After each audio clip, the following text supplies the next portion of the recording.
Poland is a republic with a multi-party democracy. The bicameral parliament consists of an upper house, Senate, and a powerful lower house, Sejm. The president and the council of ministers headed by the prime minister share executive power. The Organization for Security and Cooperation in Europe found the July 2020 presidential election was administered professionally despite legal uncertainty during the electoral process due to the outbreak of the COVID-19 pandemic and the rescheduling of the election to a later date. The Organization for Security and Cooperation in Europe noted that there was overall confidence in the administration of the October 2019 parliamentary election. The police force is a national law enforcement body with regional and municipal units overseen by the Ministry of Interior and Administration. The Border Guard is responsible for border security and combating irregular migration. It reports to the Ministry of Interior and Administration. The Internal Security Agency has responsibility for investigating and combating organized crime, terrorist threats, and proliferation of weapons of mass destruction. The Central Anti-Corruption Bureau is responsible for combating government, business, and financial corruption and may investigate any matter involving public funds. Civilian authorities maintained effective control over the security forces. There were reports that members of the security forces committed some abuses.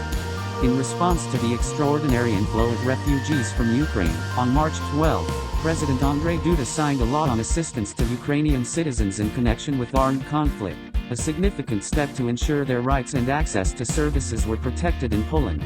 The new regulations entered into force the same day and were retroactively applied from February 24. The law guaranteed the legality of stay for Ukrainian citizens for up to 18 months, as well as spouses without Ukrainian citizenship, who had entered Poland from Ukraine since the beginning of the Russian invasion. Children born in Poland to Ukrainian women who fled the war were also granted legal status.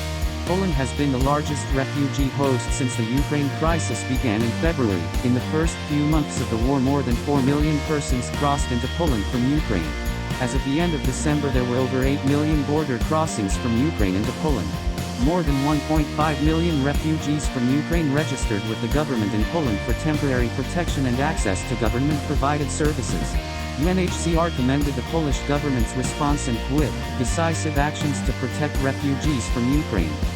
Significant human rights issues included credible reports of problems with the independence of the judiciary, restrictions on freedom of expression including criminal defamation and offending religious sentiment laws, reports of mistreatment of irregular migrants from third countries, substantial barriers to accessing sexual and reproductive health services, crimes involving violence or threats of violence targeting members of ethnic minorities, and crimes motivated by anti-Semitism. The government took steps to investigate, prosecute, and punish officials who committed human rights abuses.